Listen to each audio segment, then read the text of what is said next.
Bonjour, bienvenue à cette émission de Français du Sénat TV Web, un magazine culturel où nous allons pratiquer la langue française et connaîtrons la culture, l'histoire et le tourisme en France.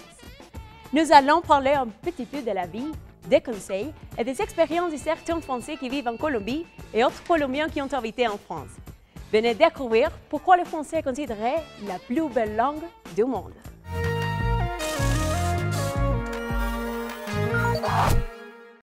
Marié à une Colombienne qui lui enseigna l'espagnol à Lyon en France, Olivier Cachet habite depuis 5 ans à Bogota. Il enseigne au lycée français de Bogota, il est musicien et il nous raconte la facilité avec laquelle il s'est adapté à notre beau pays.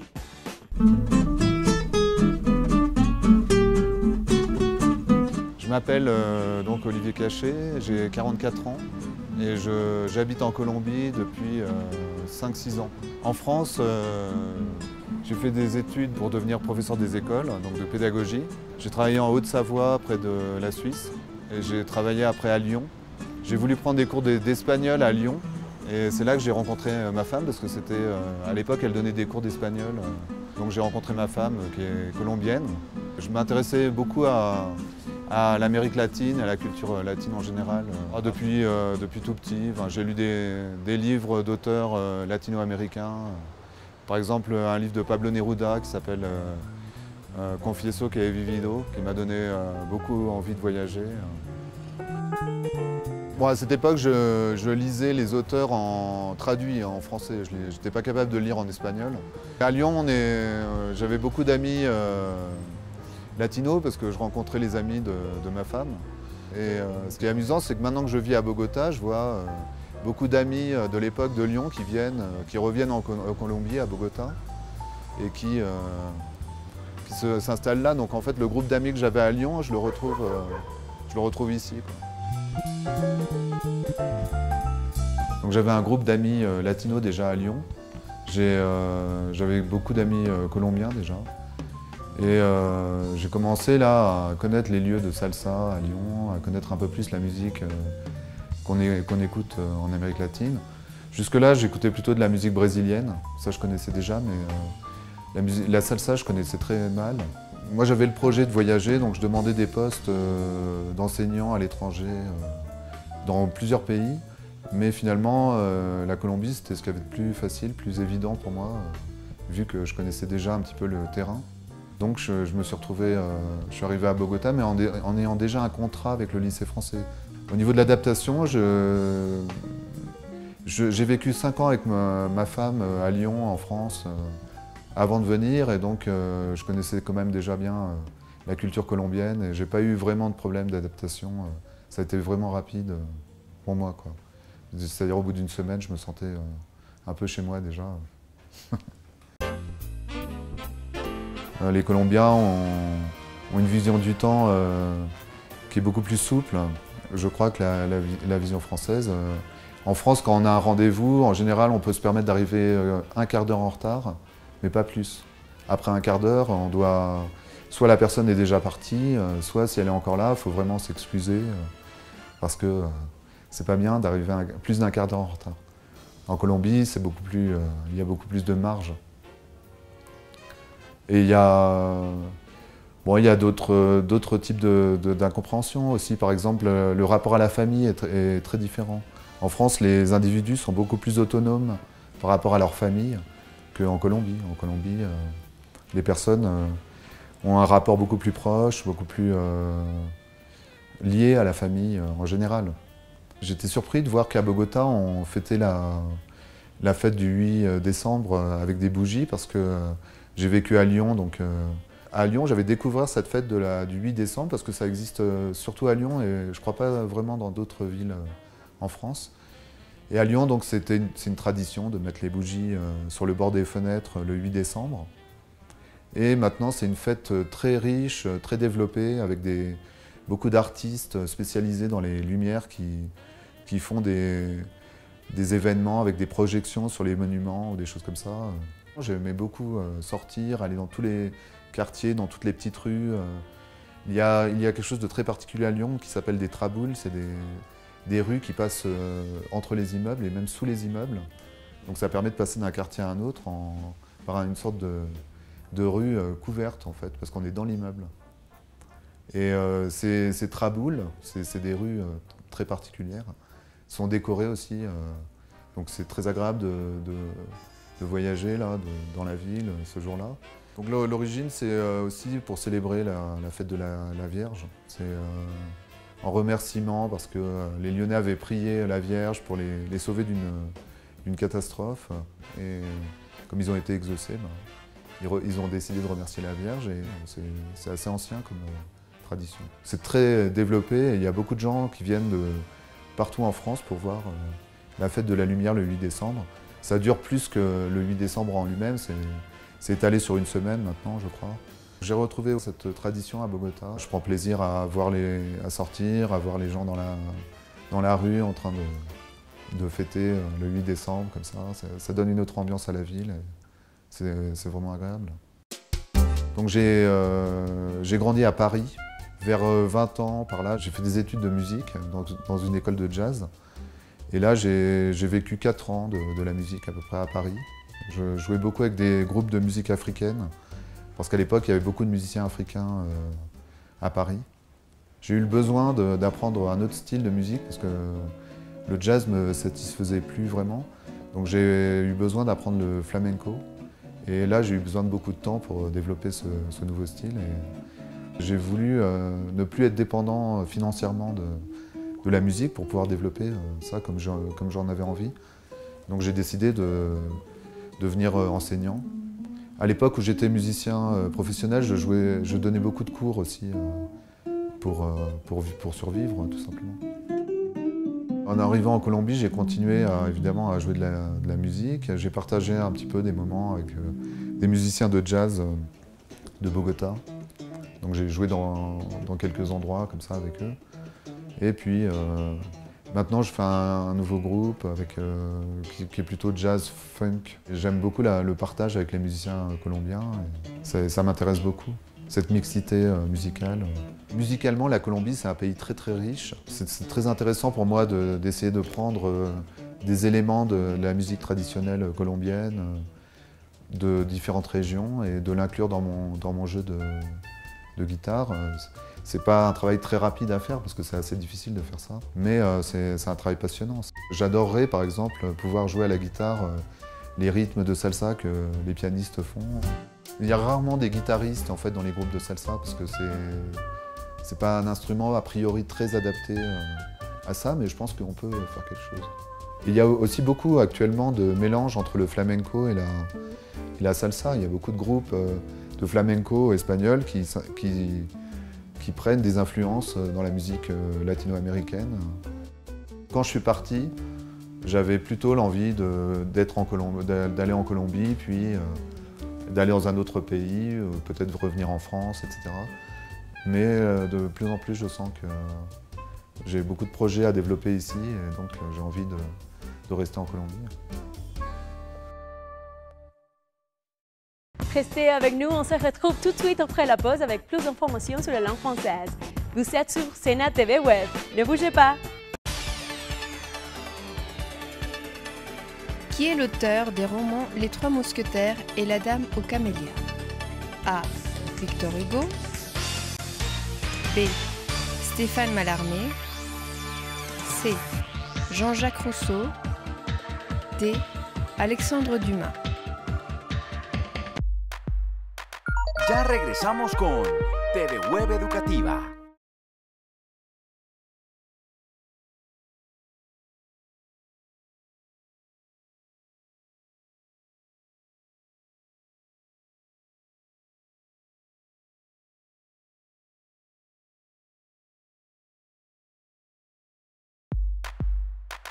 Seguimos con TV Web Educativa.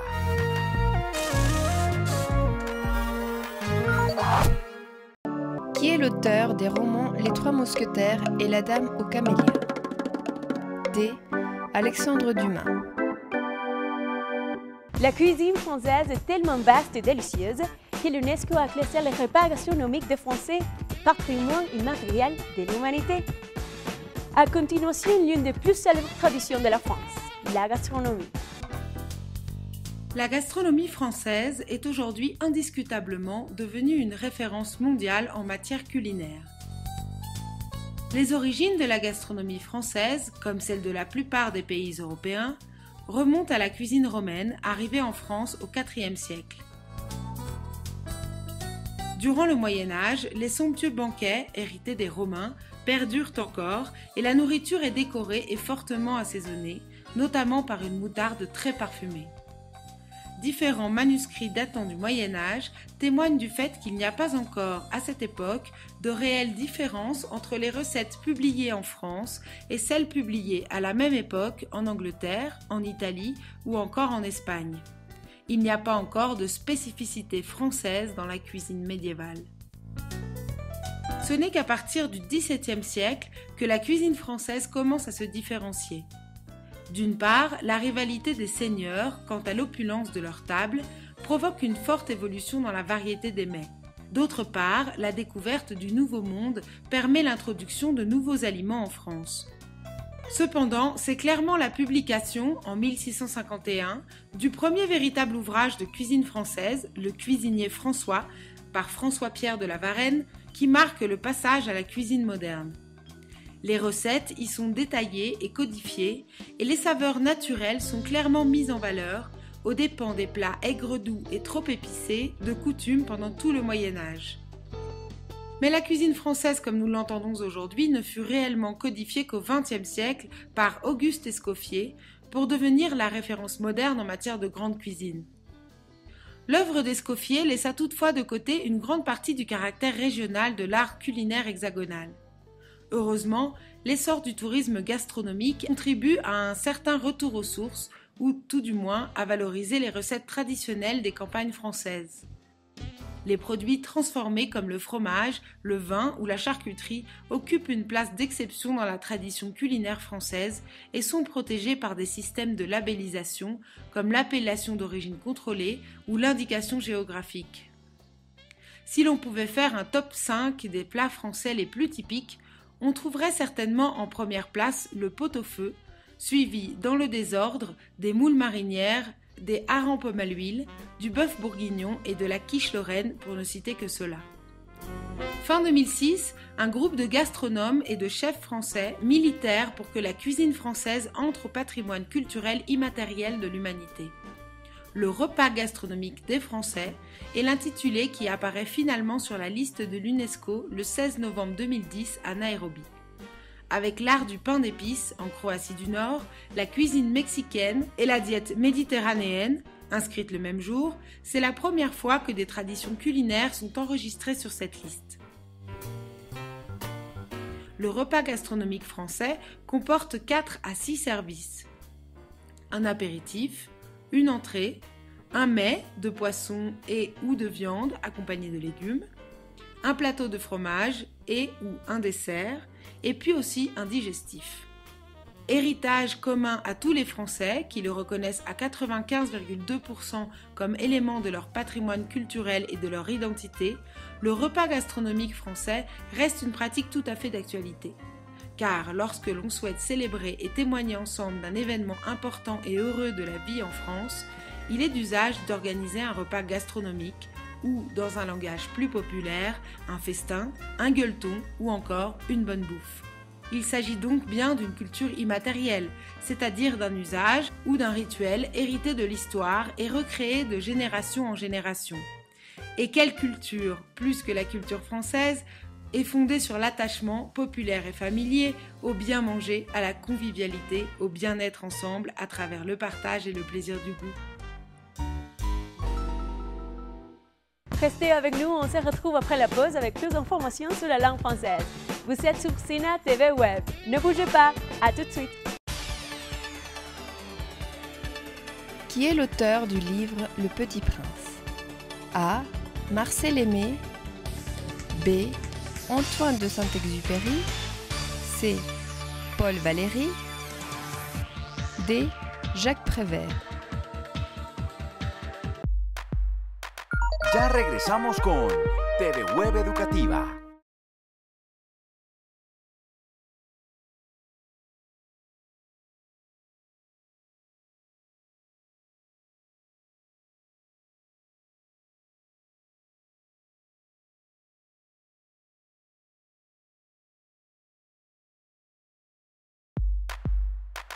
Seguimos con TV Web Educativa.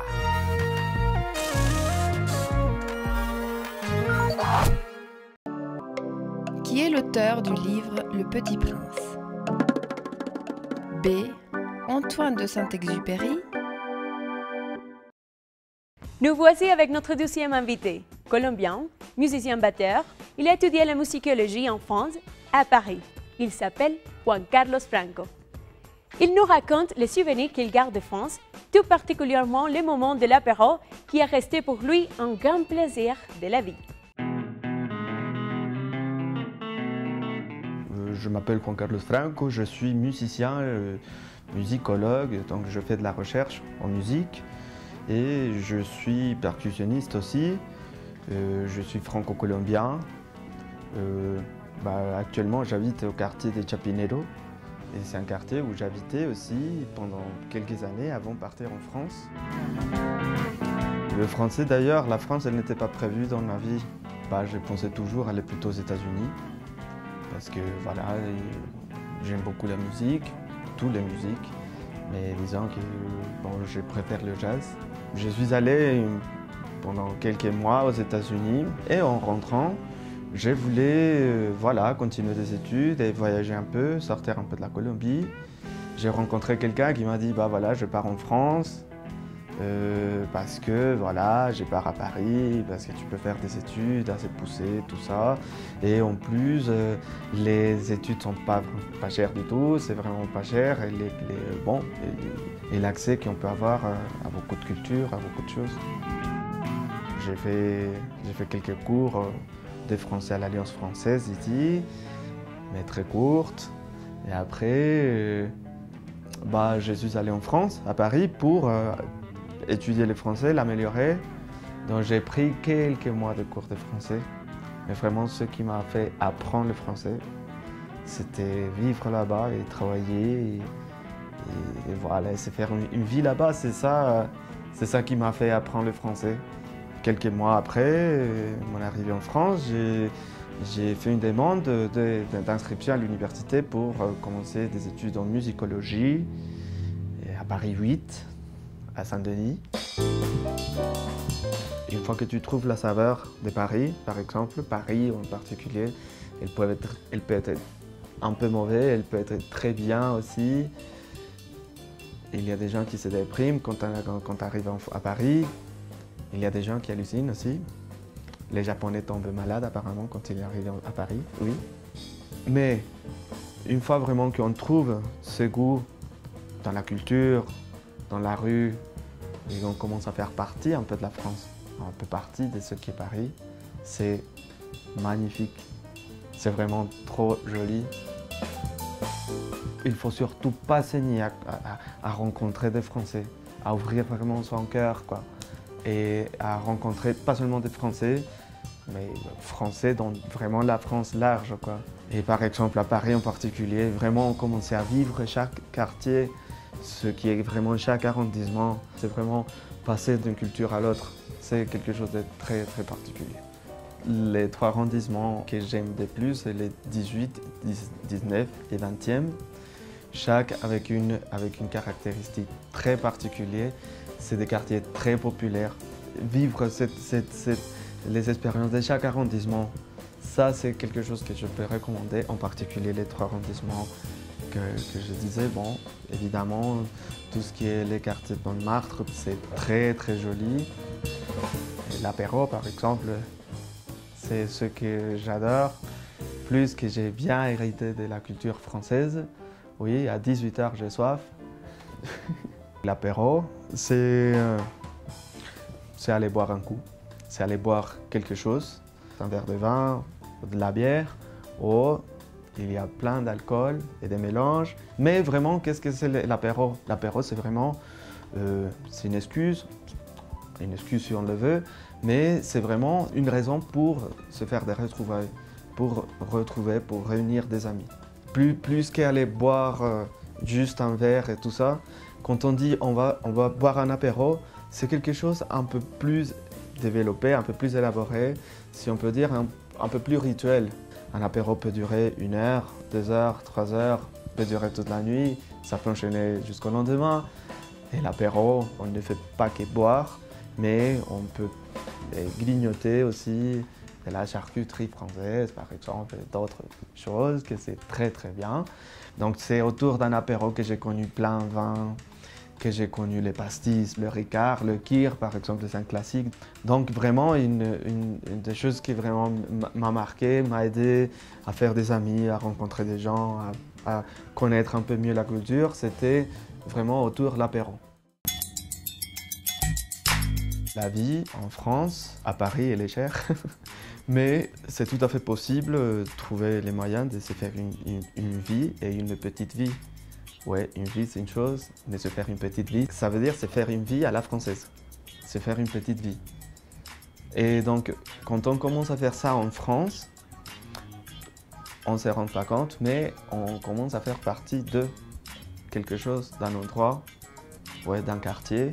Le dernier quartier que j'habitais en France, c'était le quartier de Batignolles, dans le 17e. Donc c'était tout à fait la petite vie.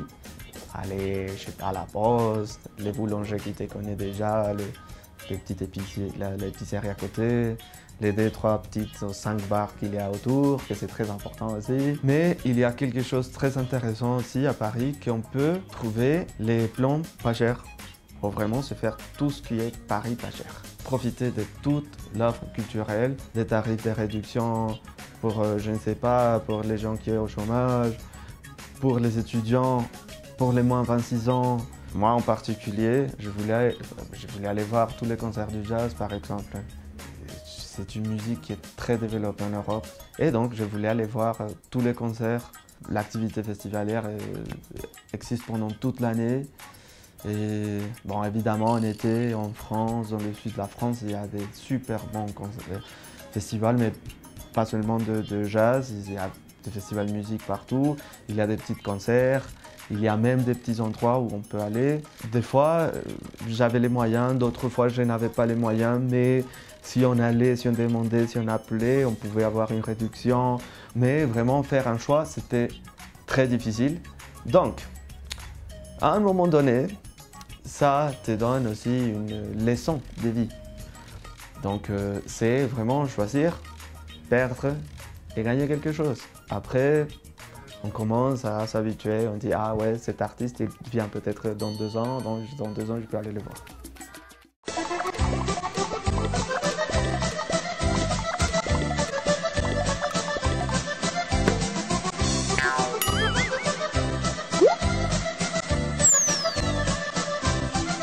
Bienvenue en Parlons en français. Ce programme fait partie de la stratégie TV Web du Service national d'apprentissage SENA et il est fait pour vous. Aujourd'hui, vous allez apprendre les couleurs. Salut Philippe. Par exemple, la pomme de Philippe est rouge. Le ciel est bleu. Le lait est blanc. Ma chemise es dorée. Los colores en francés funcionan como adjetivos y por esto es importante tener en cuenta el género y el número al referirse a ellos. Así tendríamos una frase como le pantalon est vert, pero en plural sería les pantalons sont verts. Por ejemplo, negro es noir y negra es noir, con una E al final. Así también tenemos el femenino de blond, que es blanche, y el femenino de vert, que es vert. Los otros son jaune, rouge, bleu, orange, marrón, doré, rose, violet y gris. En el caso del femenino tendríamos una E al final del adjetivo. Por ejemplo, la cravate est verte. Y en plural sería les cravates sont vertes. Bon, j'espère que vous avez appris les couleurs en français. Merci Philippe. Ta chemise bleue et blanche est très jolie. Bisous. Au revoir à tous. Saviez-vous que la France et le Brésil ont une frontière commune, la Guyane?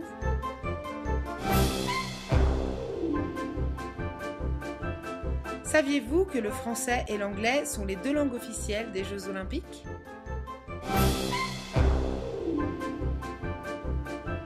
Saviez-vous qu'un Wallon est un Belge dont la langue officielle est le français? En Belge une fois, oui, ça je sais, frère. Nord d'une frère. Saviez-vous qu'une loi du code pénal interdisait d'appeler un cochon Napoléon?